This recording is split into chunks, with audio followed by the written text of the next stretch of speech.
Hello everyone. आज के session में हम लोग यूरोपियन कला के घनवाद के बारे में पढ़ेंगे। चलिए देखते हैं। घनवाद का जो समय है 20वीं शताब्दी है।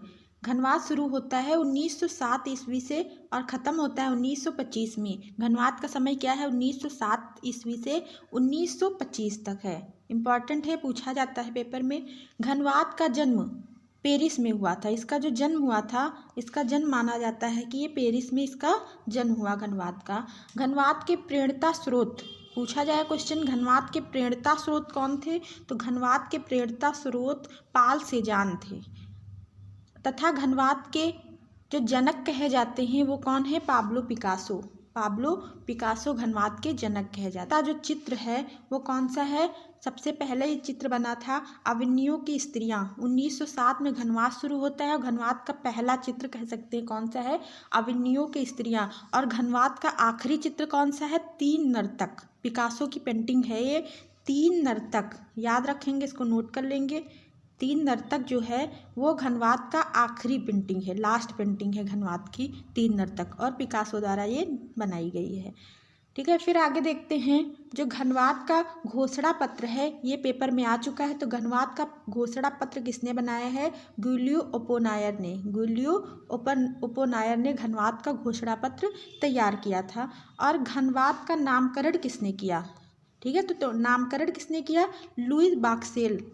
घनवाद का जो नामकरण है वो लुईस बाक्सेल, जो फ्रांस कला समीक्षक हैं, इन्होंने घनवाद का नामकरण किया। घनवाद के कलाकार कौन कौन से हैं? पिकासो तो है ही, जॉर्ज ब्राक हैं, फर्नालेजे, हार्नग्रीस को क्या कहते हैं? घनवाद की तीसरी बंदूक कहा जाता है। घनवाद की तीसरी बंदूक किसे कहा जाता है? तो हार्नग्रीस को। ओके, फिर आगे देखते हैं पिकासो के बारे में। अब हम लोग पढ़ेंगे पाब्लो पिकासो के बारे में, जो पेपर की दृष्टि से बहुत ही इम्पॉर्टेंट ये आर्टिस्ट हैं। इनको देखेंगे। पाब्लो पिकासो, इनका जो जन्म होता है वो 25 अक्टूबर 1981 ईस्वी को कहाँ पे हुआ था? स्पेन में हुआ था। इनका जन्म कहाँ होता है? स्पेन में होता है। कब होता है? 1881 में।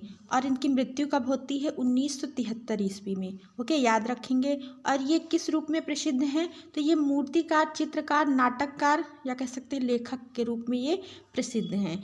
इनका जो प्रसिद्ध नाटक है वो कौन सा है? द 4 लिटिल गर्ल्स, जो फ्रेंच नाटक है, जो 1949 ईस्वी में ये प्रकाशित हुआ था। ठीक है, फिर है आधुनिक कला की प्रेरणा पिकासो ने कहाँ से ली थी? तो पिकासो ने अफ्रीका के चित्रों से ली थी। कहाँ के चित्रों से?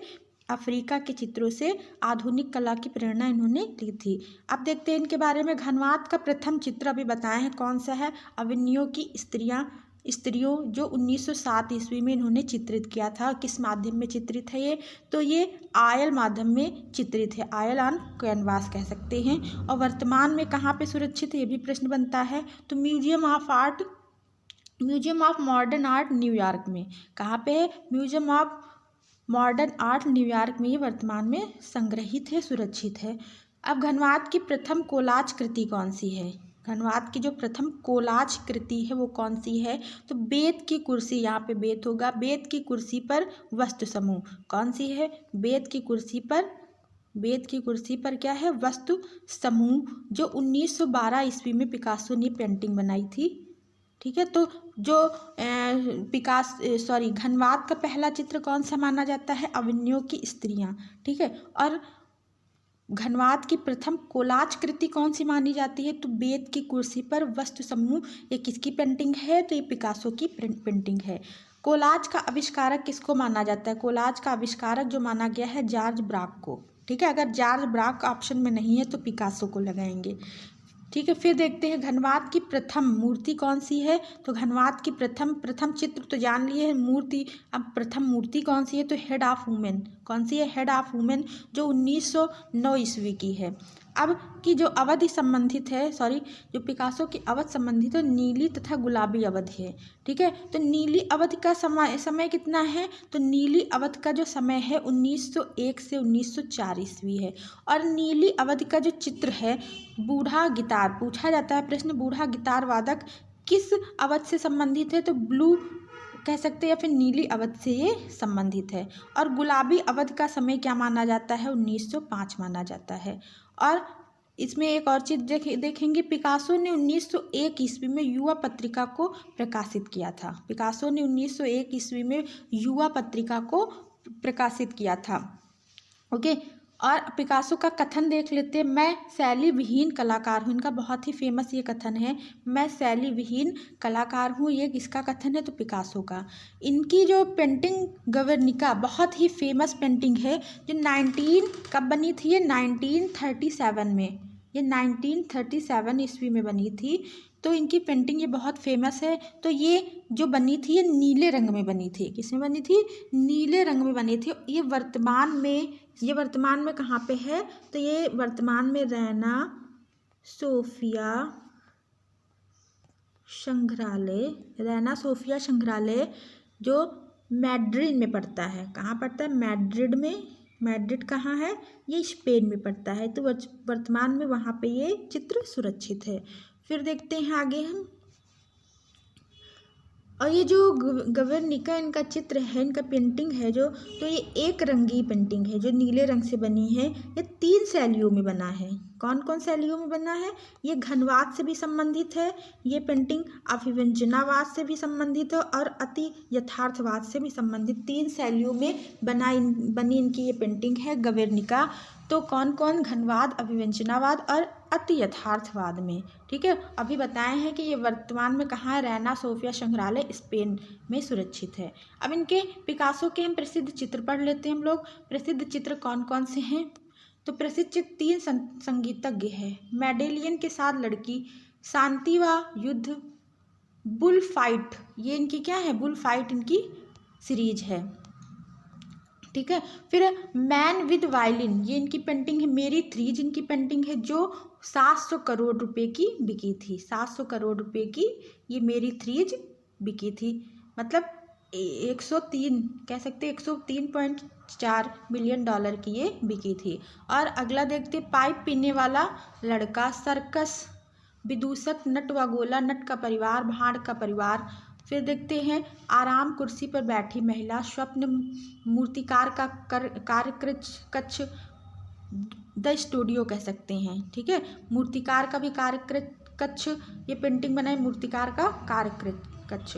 और भिखारी, अग्निपक्षी, श्वेत वस्त्र पहने स्त्री, जीवन का आनंद। हेनरी मातिस की भी वो पेंटिंग है जीवन का आनंद, और इन्होंने भी जीवन का आनंद पेंटिंग बनाई है। गिटार, खोपड़ी, समाचार पत्र, द स्टूडियो। ठीक है, और द पेंटर स्टूडियो, ये पेंटिंग किसकी है? तो कुर्बे की है, याद रखेंगे। ओके, फिर देखते हैं इनकी जो मूर्तियाँ हैं, इन्होंने मूर्तियाँ जो बनाई हैं, मजाकिया, बिल्ली, मुर्गा, बकरी, भेड़ वाला आदमी, धातु की रचना। ये मुर्गा पूछा जा चुका है, मुर्गा पेंटिंग किसकी, मुर्गा मूर्ति किसकी है? तो पिकासो की है। और इन्होंने लगभग 250 मूर्तियाँ बनाई हैं, 250 इन्होंने लगभग मूर्तियाँ बनाई हैं। और क्या है, 1949 ईस्वी में तीसरी मूर्ति कला प्रदर्शनी में इनकी मूर्तियों को दिखाया गया। ठीक है, इनकी मूर्तियों को दिखाया गया।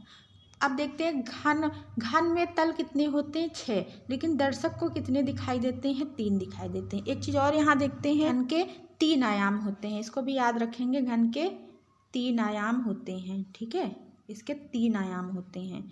और इसकी तल कितने होते? तो तल या सतह कह सकते हैं 6 होते हैं, लेकिन क्या है, दर्शक को 3 ही दिखाई देते हैं। ठीक है, और घनवाद कितने प्रकार के होते हैं? तो घनवाद 2 प्रकार के होते हैं। एक होता है संश्लेषित घनवाद, दूसरा होता है विश्लेषित घनवाद। ठीक है, इसको याद रखेंगे, संश्लेषित घनवाद, दूसरा क्या है? विश्लेषित घनवाद है। तो इसको भी याद रखेंगे। घनवाद 2 प्रकार के होते हैं, ये पूछा जाता है। और घन में कितनी तल होती हैं? सतह होती 6 होती, लेकिन दर्शक को 3 दिखाई देते हैं। और घन के 3 आयाम होते हैं। ओके, ये चीज़ याद रखेंगे। फिर आगे देखते हैं, तो जॉर्ज ब्राक क्या है? जॉर्ज ब्राक का जन्म 13 मई 1882 ईस्वी पेरिस या फ्रांस में इनका जन्म होता है। और इनकी मृत्यु होती है 1900, कब इनकी मृत्यु हुई है?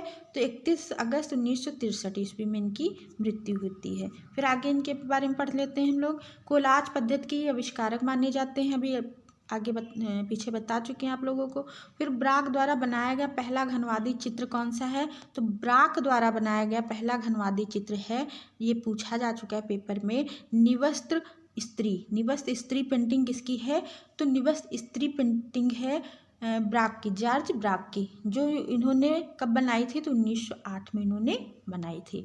फिर जॉर्ज ब्राक ने अपने चित्रों में पहली बार अक्षरों का प्रयोग किया। पहली बार चित्रों में अक्षरों का प्रयोग किसने किया? जॉर्ज ब्राक ने। और यूरोपीय कला में जॉर्ज ब्राक ने प्रथम विश्व युद्ध में अपनी सेवाएं दी। और क्या इनके बारे में है? ऋतु व संतुष्टि के देवता कार्नेफोरस की 1922 ईस्वी में चित्र मालिका भी तैयार की, चित्र श्रृंखला। ओके। फिर जॉर्ज ब्राक ने नर्मदी के सागर तटों के कई रेखा चित्र भी किसने बनाए हैं? जॉर्ज ब्राक ने बनाए हैं। नर्मदी के सागर तटों की कई रेखा चित्र 1929 ईस्वी में बनाए हैं। अब इनके चित्र भी पढ़ लेते हैं हम लोग। इनकी पेंटिंग कौन कौन सी है? निवस्त स्त्री 1908 में बनाया इन्होंने।